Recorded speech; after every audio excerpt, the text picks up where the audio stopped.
Sir नमस्ते। नमस्ते। नमस्ते सर। नमस्ते। सर आवाज आ रही है?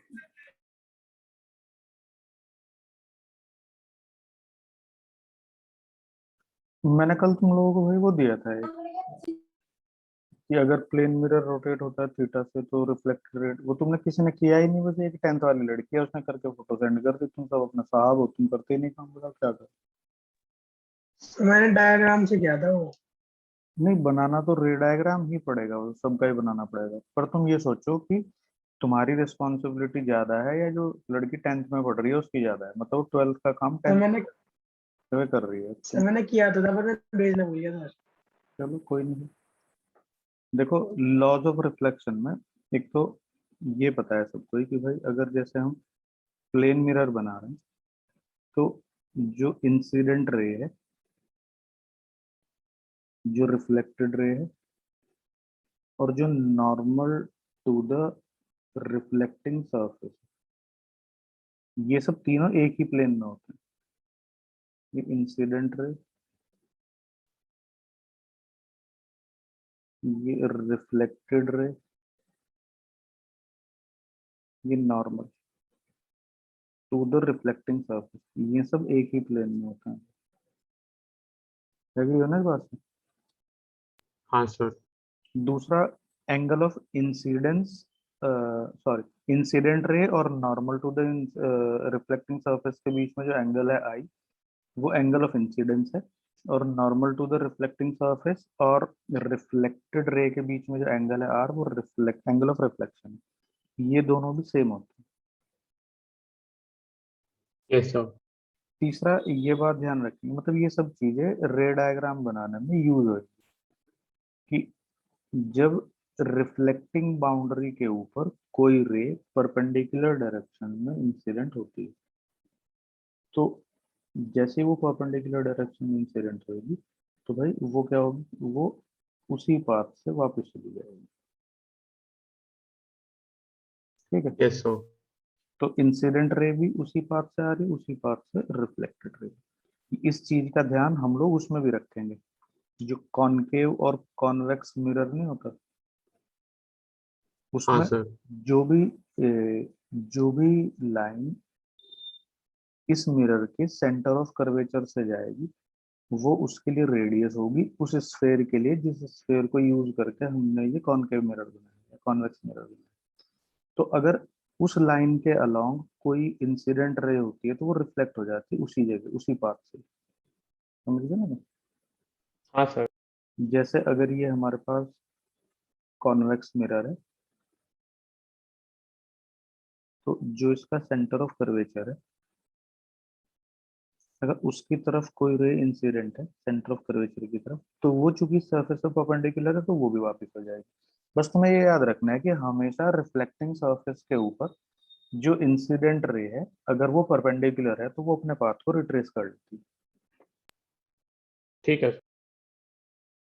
कल फिर मैंने तुम्हें कहा था कि अगर हम इंसिडेंट रे को फिक्स रखते हैं और रिफ्लेक्टिंग सरफेस मतलब जो प्लेन मिरर है उसको थीटा एंगल से रोटेट करते हैं तो reflected ray two theta angle से रोटेट हो जाएगी। अब देखो ध्यान से, सपोज कीजिएगा भाई ये नॉर्मल है रिफ्लेक्टिंग सरफेस के ऊपर, फिर ये इंसिडेंट रे है,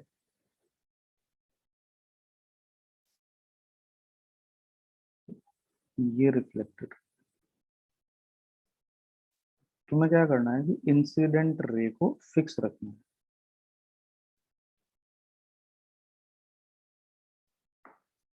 ये रिफ्लेक्टेड रे है,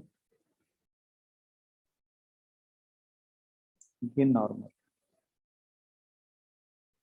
तुम्हें करना क्या है कि रिफ्लेक्टेड रे को ऑब्जर्व करना है, इंसिडेंट रे को सेम रखना है और मिरर को रोटेट करना है बाय एन एंगल थीटा। अब देखो ये मिरर की नई पोजीशन है, प्लेन मिरर है, ये एंगल है भाई थीटा, ये इंसिडेंट रे, इसको हम फिक्स रखेंगे, ये अनचेंज रहेगी।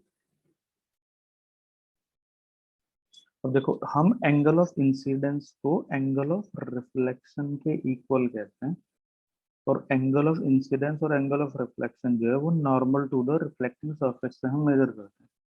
तो यहाँ पे अगर तुम्हें दिखाई देगा अब कि जो normal to the reflecting surface है वो थोड़ा सा तुम्हें ये वाला दिखाई देगा, ठीक है ना। अगर हमने मिरर को थीटा एंगल रोटेट किया है तो normal to the reflecting surface भी क्या होगा, ये भी तो थीटा एंगल से रोटेट होगा। बोलो। Yes sir. अब जो नई रिफ्लेक्टेड रे होगी वो जितना इंसिडेंट रे एंगल बना रही है नए नॉर्मल से, वो उतना ही रिफ्लेक्टेड रे नॉर्मल से एंगल बनाएगी। तो तुम ये चेक करो एक बार यहाँ पर कि ये तो इंसिडेंट रे है और ये है नॉर्मल, इनके बीच में एंगल कितना है।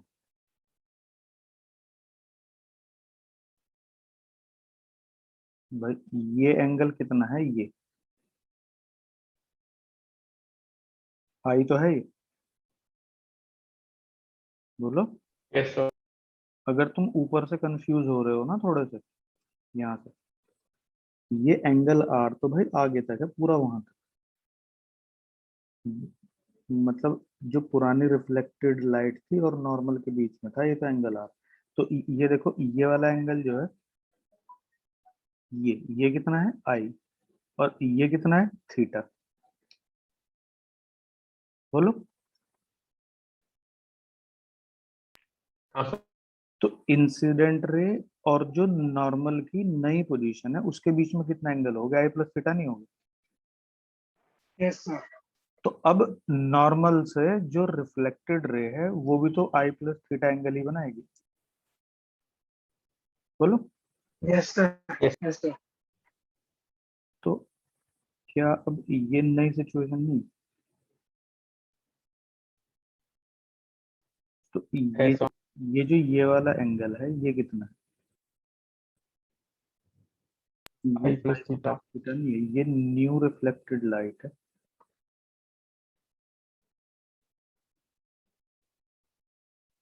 अब तुम ज्योमेट्री से सिर्फ और सिर्फ इसको कैलकुलेट कर दोगे,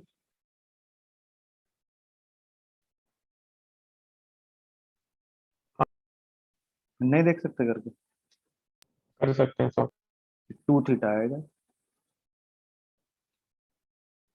यस सर। समझ गया ना क्या कह रहा हूँ। हाँ भाई सर। तुम एक बात ये चेक करो ना, देखो ये एंगल यहाँ से यहाँ तक आई प्लस थीटा है, तो अगर ये आई प्लस थीटा है तो तुम इसमें ये और जोड़ो तो आई प्लस टू थीटा। बोलो। और उसमें से प्रीवियस को यस सर। माइनस कर दो तो टू थीटा ही तो बच गया।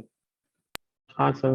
तो इसको नोट करके लिख लेना भैया कि अगर सपोज कीजिएगा हम इंसिडेंट रे को फिक्स रखें, ये बात तुम्हें ध्यान रखनी है कि इंसिडेंट रे को फिक्स रखनी है।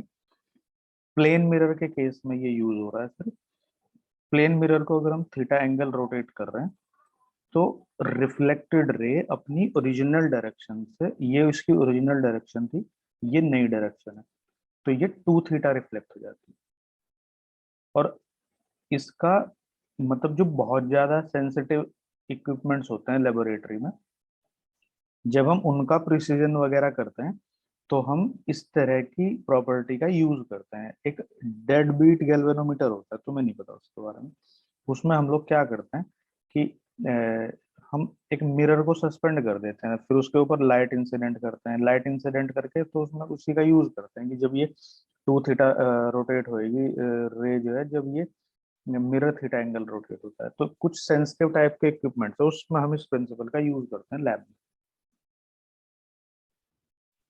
वो वाला गैल्वेनोमीटर भी करंट ही डिटेक्ट करने के लिए यूज होता है। होते सब वही हैं पर उनको ना यूज नए नए तरीके से हमें करना पड़ता ओके सर। है। स्पीड ऑफ लाइट मेजर करते हैं उसमें भी इसका यूज होता है कभी कभी। स्पीड ऑफ लाइट मेजर करने के लिए भी बहुत सारे तरीके यूज होते हैं, पता नहीं तुमने पढ़ा या नहीं पढ़ा। एक दो पता है सर। क्या क्या? एक उसमें लाइट रे को प्रोड्यूस करते हैं और एक मिरर से वापस रिफ्लेक्ट करते हैं, और जितना टाइम लगता है उसको वापस आने में वो उसमें तो तुम टाइम कैलकुलेट। टाइम लैग तो तुम कैलकुलेट ही नहीं कर सकते। उसमें टाइम लैग कैसे कैलकुलेट कर लोगे? तुम ज्यादा से ज्यादा कितनी दूर पे कंपोनेंट यूज कर लोगे? 1 सेकंड में 3 लाख किलोमीटर यस चली सर। जाती है। 1 सेकंड में 3 लाख किलोमीटर चली जाती है लाइट। इसके लिए कुछ स्पेशल टाइप के प्रैक्टिकल हैं। अगर तुम इसमें एच सी वर्मा का चैप्टर है स्पीड ऑफ लाइट, उसमें देखना, उसमें बहुत सारे प्रैक्टिकल दिखा रखे हैं। ये सब ठीक है सर। 10th 11th क्लास में करने होते हैं भाई। पता नहीं तुम्हारे मास्टर क्या करते रहे हैं, ये तो कभी कभी नहीं पता, नहीं गुस्सा आता है। अब जो मैं बता रहा हूँ जरा इसको ध्यान से देखो। सर आप 10th को भी पढ़ाते? क्या भाई? सर 10th को भी पढ़ाते? आवाज मेरी भाई तेरी क्या कह रहा है? वो पूछ रहे हैं आप 10th को भी पढ़ाते हो क्या? अरे नहीं भाई, मैं 10th को नहीं पढ़ाता ना, पर मुझे सिलेबस तो पता ही है ना कि पहले बच्चे क्या करके आते तब क्या करके आ रहे हैं। मैंने 10th भी करी है तो मैंने अपना सिलेबस भी देखा है ना कि मेरे सिलेबस में क्या क्या चीजें थी जो अब जो तुम्हारे सिलेबस में नहीं। तो सर 11 हमारे बैच में कौन है 10th का? क्या? हमारे बैच में कौन है 10th का? तब ये 10th की एक लड़की है तो वो पढ़ तो पर 11th का ही रही है ना, 12th का भी पढ़ रही है। मतलब तुम ही तो लेट लतीफ हो भैया, बाकी बच्चे जिनको थोड़ी बहुत अकल है वो इतने लेट लतीफ नहीं होता ना। तुम तो मौज मस्ती में रहते हो। जो लोग पढ़ाई को लेकर सीरियस है वो मैं सीरियसली काम करते हैं। देखो सुनो ध्यान से। नॉर्मली अभी तक जो हमने देखा है, ये हमने मतलब इस तरह की, जैसे मैंने ये लाइन ड्रॉ करी है, इसको हमने एज अ मिरर यूज किया है। ठीक है ना? तुमने भी 10th में देखा होगा इसी तरह के केस से, समझ रहे हो? Yes sir. तो उसमें ये देखो कि हम ये मानते हैं कि ये थिन मिरर है एक्चुअली। तो इसमें जो इंसिडेंट सरफेस है और जो रिफ्लेक्टिंग सरफेस है वो ऑलमोस्ट बहुत ज्यादा पास होती है। ठीक है? Yes sir. पर तुमने अब क्या किया कि तुमने घर पे एक अपने आप एक मिरर बनाया भाई, और उसको थोड़ा सा मोटे ग्लास से तुमने बनाया। देखो ये जो ये ग्लास है ये थोड़ा सा थिक है, और उसकी रेयर सरफेस को तुमने पॉलिश कर दी, तो ये थिक मिरर हाँ सर है। है ना? अब देखो यहाँ इसको थोड़ा सा ध्यान से समझना, मतलब ये भी काफी अच्छा है। इसमें क्या होगा कि जब, अगर सपोज कीजिएगा कि यहाँ कोई ऑब्जेक्ट रखी है, ये ऑब्जेक्ट है भाई ओ, तो किसी भी सरफेस से, किसी भी रिफ्लेक्टिंग सरफेस से किसी ऑब्जेक्ट की विजिबिलिटी कैसे होती है कि यहाँ से एक लाइट रे आएगी ऐसे। ठीक है? हाँ सर। और वो भाई इस तरह से रिफ्लेक्ट हो जाएगी। ठीक है ना? ठीक है सर। अब ध्यान से समझते रहना जो मैं बता रहा हूँ। ये नॉर्मल है भाई। अब तुम यहाँ पे ये चेक करो जरा कि ये जो पहली सरफेस है ये ट्रांसपेरेंट मीडियम है, ये रिफ्लेक्टिंग सरफेस है जो सरफेस दो है। तो ये कुछ बेंड हो जाएगी। यहाँ पे भाई क्या होगा कि इस सरफेस के ऊपर जो फर्स्ट सरफेस है, यहाँ पर रिफ्रैक्शन भी साथ साथ ही हो जाएगा। हो जाएगा सर। तो यहाँ पार्शियल रिफ्रैक्शन होगा, पार्शियल रिफ्लेक्शन होगा। अब ये जो सेकंड सरफेस है ये पॉलिश्ड सरफेस है, तो ये सारी की सारी इंसिडेंट लाइट को फिर ऐसे रिफ्लेक्ट कर देगी भाई। बोलो कोई प्रॉब्लम है किसी को? ये इसके लिए जब नॉर्मल। ऐसे मिरर से हमें नो कुछ सर। दिखता है तो डबल डबल दिखता है इसलिए। मैं अभी बता रहा हूँ जरा, पूरा करने दो मुझे काम जरा, एक सेकंड रुकिए। अब भाई यहाँ पे फिर क्या होगा कि यहाँ पे फिर ये normal to the reflecting surface. अब इसके बाद में फिर ये यहाँ से ऐसे निकल जाएगी। हाँ सर। पर ये देखो ध्यान से। अब यहाँ पे ये जो सरफेस है तो ये भी तो भाई एक तरीके से रिफ्लेक्टिंग सरफेस का काम करेगी, तो इसमें से पार्शियल रिफ्रैक्शन फिर अंदर हो जाएगा। फिर ये यहाँ आ जाएगा, फिर ये ऐसे आ जाएगा, फिर ये यहाँ पे कुछ अंदर चली जाएगा। सर ये तो मिरर शाइन करने लग जाएगा। मिरर क्यों शाइन करेगा? मिरर क्यों शाइन करने सर लगेगा?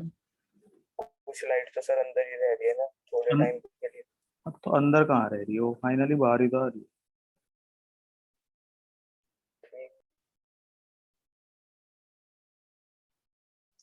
ये बताओ भाई, ये बात तुम्हें समझ आई या नहीं है? लेकिन मैंने करा क्या है।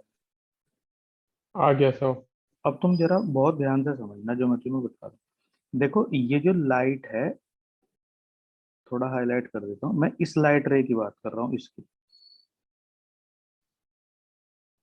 हाँ सर। ये एक्चुअली में एक सिग्नल कैरी कर रही है, जो सिग्नल एक इंफॉर्मेशन कैरी कर रहा है अबाउट ओ ऑब्जेक्ट के बारे में। हाँ सर कर रहा है। तो अगर मान लीजिएगा कि ये तुम्हारे किसी फ्रेंड के रिफ्लेक्शन है, तो ये जो रे यहाँ से पहुंच रही है, ये वाली रे, इस रे में तुम्हारे फ्रेंड के रिगार्डिंग कोई इंफॉर्मेशन, ठीक है? हाँ तो इस इंफॉर्मेशन को अगर हम यहाँ पे देखेंगे, तो ये इस फर्स्ट पॉइंट पे पार्शियली रिफ्लेक्ट हो रही है और पार्शियली रिफ्रैक्ट हो रही है। मुझे ये बताओ कि यहाँ रिफ्रैक्शन ज्यादा होगा या रिफ्लेक्शन ज्यादा होगा? रिफ्रैक्शंस वगैरह। यहाँ रिफ्लेक्शन कम होगा, रिफ्रैक्शन ज्यादा होगा। तो अगर मैं ये मान लूं कि यहाँ से इसने जो लाइट कैरी की है उसकी इंटेंसिटी आई है, और जो यहाँ रिफ्लेक्ट हो रही है, तो सपोज कीजिएगा कि 80% ऑफ आई, ना, 20% ऑफ आई रिफ्लेक्ट हो रही है और 80% ऑफ आई रिफ्रैक्ट हो रही है। किसी को कोई डाउट हो तो बोल देना। ये इसलिए रिफ्रैक्शन ज्यादा होगा क्योंकि मीडियम ट्रांसपेरेंट है, तो पार्शियल रिफ्रैक्शन और पार्शियल रिफ्लेक्शन में रिफ्लेक्शन का केस कम है, क्योंकि ये टोटली पॉलिश सरफेस नहीं है।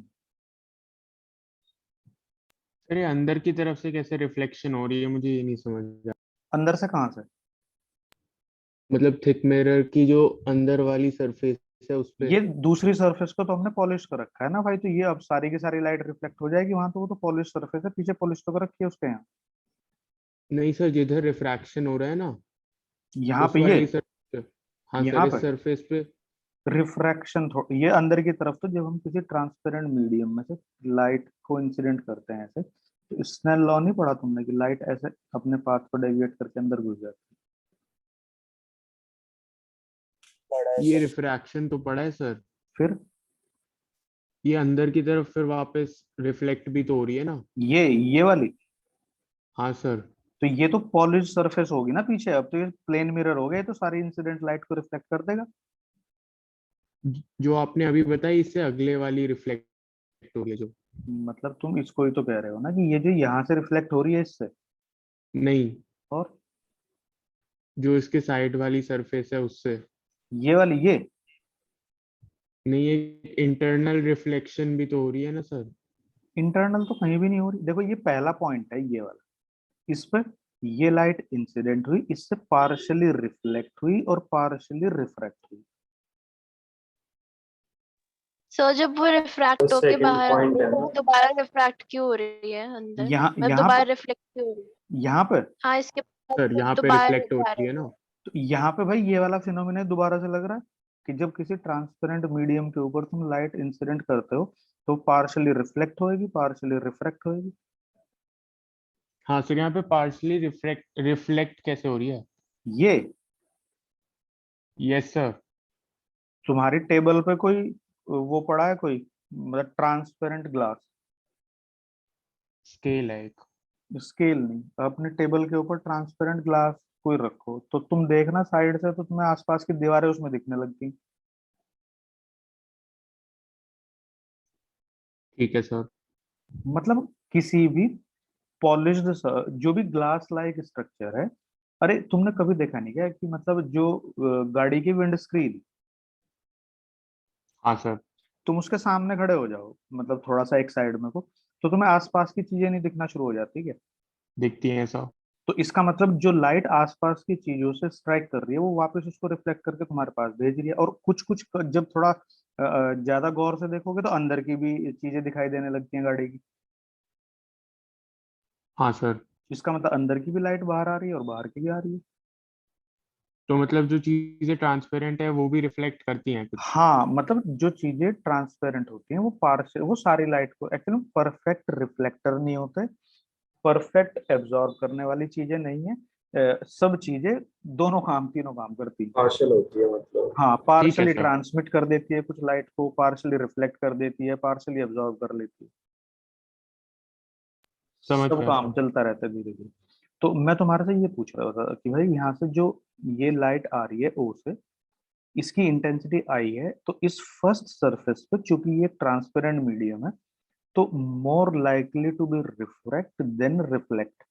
तो 80% रिफ्लेक्शन है, 20% सॉरी 80% रिफ्रैक्शन है, 20% रिफ्लेक्शन है। ये बता दो, ये बात किसी को प्रॉब्लम तो नहीं कर रही ना ये?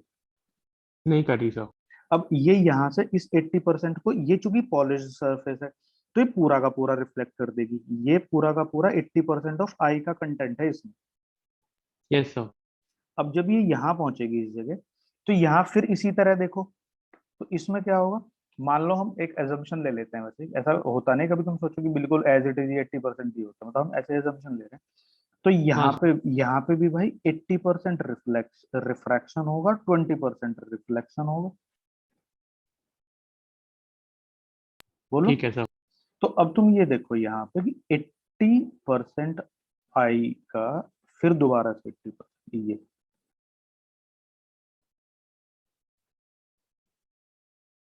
और ये जो ये है भाई, ये 20% है किसका? 0.8 आई। बोलो को डाउट है? नहीं सर। फिर ये 20% ऑफ 0.8 आएगा, फिर यहाँ पे फिर वही केस होगा, 80% 20%, अगर हम 80%।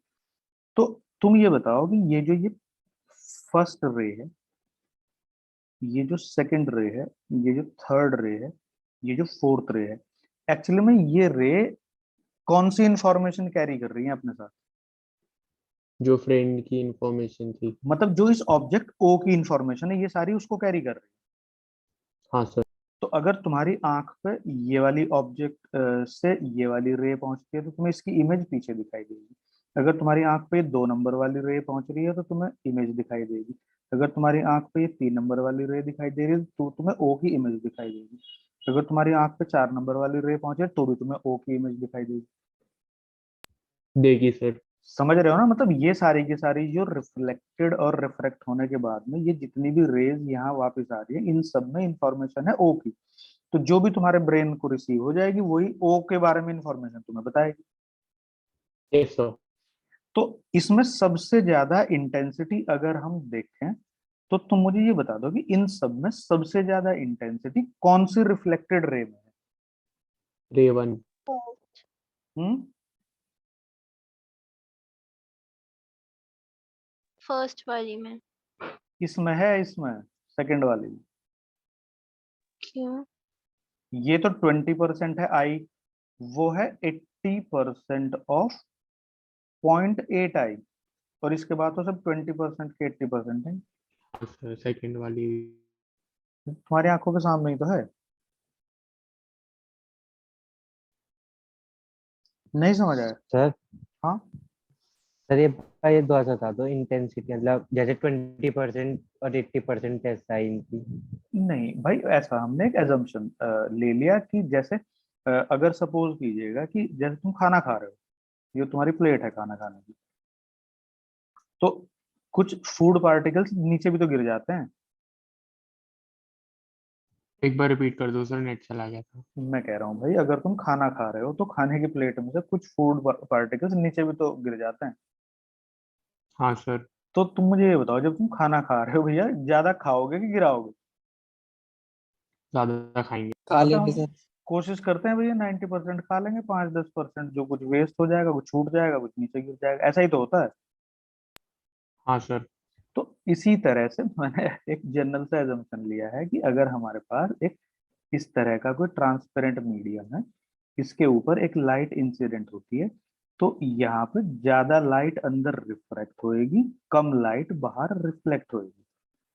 तो ये हमने मान लिया कि भाई ये 80-90% कुछ है, 80% है, ऐसा जरूरी नहीं है, 90 भी हो सकती है, 10% इसने बाहर रिफ्लेक्ट कर दिया इसका। क्वेश्चन अंदर जाएगा, हम्म, जो मेजॉरिटी परसेंटेज है वो अंदर जाएगी। हाँ मैं वही कह रहा हूँ ना कि भाई मेजोरिटी जो है वो इस सरफेस पे, चूंकि ट्रांसपेरेंट मीडियम है, मेजोरिटी जो है वो रिफ्रैक्ट होएगी, लेस रिफ्लेक्ट होएगी। हाँ सर। अब ये जो सेकंड बाउंड्री है, ये पॉलिश्ड सरफेस है, ये फुल्ली रिफ्लेक्ट करती है, ये कुछ भी चीज पार नहीं होने ये देती। पार्शियली नहीं करेगी। हाँ, तो Yes, sir. ये सारे के सारी को रिफ्लेक्ट करेगी, यहाँ आ जाएगी। अब यहाँ फिर वही रूल लगेगा कि भाई ये रिफ्लेक्ट कम करेगी, रिफ्रैक्ट ज्यादा करेगी ये। तो यहाँ फिर मान लो 90% आया, पर ये 90% किसका? इंसिडेंट रे का। अब जो इंसिडेंट रे है वो खुद ही आई का 90% है, अब उसका फिर 90% यहाँ आ गया, और अंदर जो है ये इसमें से इसका 10% चला गया। तो इन सब रे में तुम एक जनरल कैलकुलेशन करके देखो कि सबसे ज्यादा इंटेंसिटी कौन से केस में बाहर आती है, दिखेगी तुम। सेकंड वे देख लो, अपने आप ही देख लो सेकंड भाई। रे सर। भाई ये आई है, इस आई का 80% यहाँ चला गया, 20% यहाँ आ गया, तो इसको मान लो कि ये 0.2 आई है ये। अब देखो यहाँ पे ये 0.8 आई का फिर से 80% यहाँ और 20% यहाँ, तो 0.8 आई का 20% कितना होगा? और 0.8 आई का 80%, तो ये कितना हो गया? 0.64। ये कितना हो गया? 0.16 आई। तो इनमें से कौन सी इंटेंसिटी ज्यादा है? 0.64। तो ये वाली तो है वो। हाँ सर, सेकंड अब वाली हाँ, स्ट्रॉन्गेस्ट होगी अब फिर। जो आगे की तरफ जो ये रे फर्दर जा रही है, अब वो 0.16 का जो कंट्रीब्यूशन है वो रह जाएगा इनमें। तो 0.16 का भी फिर वो 80-10%, 80-10%, तो कभी भी वो 0.64% तो हो ही नहीं सकता, क्योंकि 50% से ज्यादा ये है ही। बोलो। ये Yes, सर sir. इससे कम ही जाएगी सारी रेंज में। हाँ, तो मैं तुम्हारे से ये पूछ रहा था कि ये जो लाइट हमारे पास बाहर आ रही है थिक मिरर से, ये एक्चुअली में हमें ओ की मल्टीपल इमेजेस शो कर रही है, पर उन Sure. मल्टीपल इमेजेस में सबसे ज्यादा इंटेंसिटी जो है वो कौन सी इमेज के पास है? सेकंड वाली रे सेकंड। जो इमेज लेके आएगी। सेकंड। तो सेकंड इमेज तुम्हें ब्राइटेस्ट दिखेगी। ठीक है सर। मतलब इसको बताने का पर्पज ये है कि जब हम किसी थिक प्लेन मिरर से किसी ऑब्जेक्ट को इमेज करते हैं, तो उसमें अगर पार्शियल रिफ्लेक्शन और पार्शियल रिफ्रैक्शन हो रहा है, तो वहां पे हमें सेकंड इमेज लुक्स ब्राइटेस्ट। क्यों? क्योंकि वो पहली बार पॉलिश्ड सरफेस से रिफ्लेक्ट होने के बाद मैक्सिमम इंटेंसिटी कैरी करती है।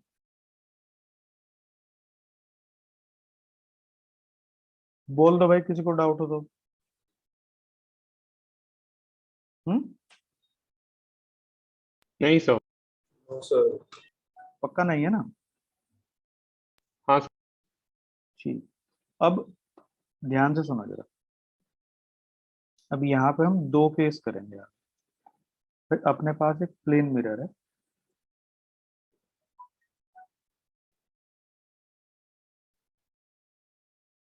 अब एक आदमी है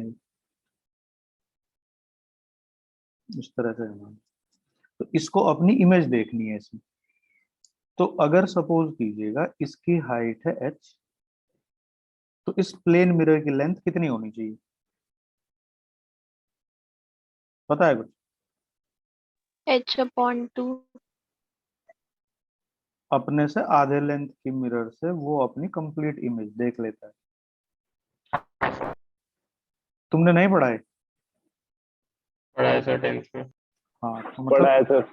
किसी भी आदमी को अपनी खुद की इमेज देखने के लिए अपने से आधे अपनी हाइट से आधी लेंथ की इमेज मिरर लेंथ रिक्वायर होती है, और ये मिरर और आदमी के बीच की डिस्टेंस से इंडिपेंडेंट होती है। ठीक है? सर लेकिन इमेज तो उसकी किसी भी छोटे साइज के उसमें भी आ जाएगी मिरर में, अगर वो अपने आप को दूर रख ले बहुत। नहीं भाई, नहीं आएगी, आधे से कम लेंथ पे नहीं आएगी। अगर आधे से छोटी लेंथ तुम लोगे तो कंप्लीट इमेज नहीं देख सकता वो, तुम कहीं रख।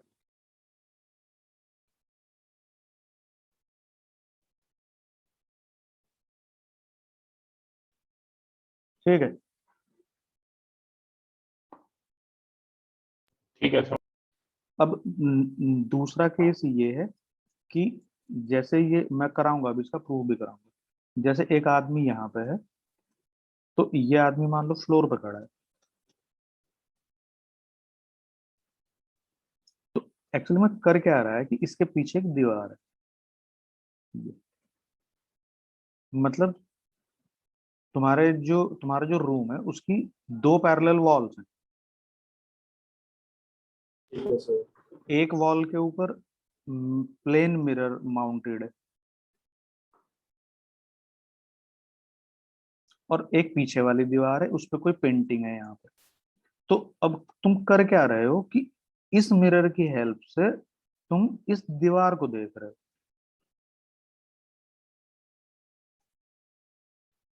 समझ गए?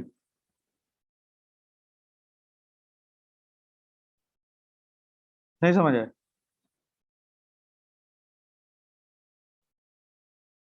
हेलो? आ गया सर।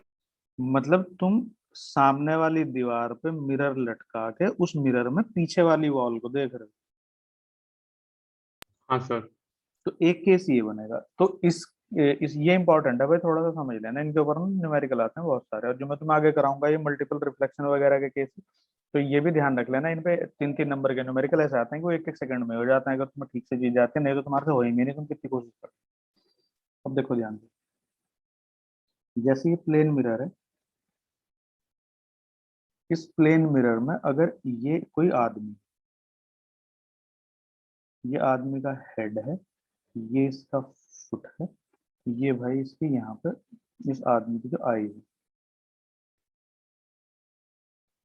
तो ये ध्यान रखना कि जो आईज हैं हमेशा ये सिग्नल रिसीव करेंगे। ठीक है? Yes sir. तो कभी भी तुम्हें अगर कोई चीज देखनी है तो उस चीज से लाइट रे को तुम लेके आओ और अपने आंख की तरफ ले आओ। तो अब देखो होता क्या है, क्योंकि लाइट तो चलती है सीधी सीधी, मतलब जो लाइट रेज है वो मुड़ती नहीं है, ऐसे बेंड नहीं होती। ठीक है ना? तो अगर जैसे कोई आदमी है, इसके ऊपर लाइट इंसिडेंट हो रही है सराउंडिंग से, और वो रिफ्लेक्ट होके इससे दूर दूर जा रही है, तो इसीलिए तो ये आदमी खुद को देख नहीं पाता। हाँ सर।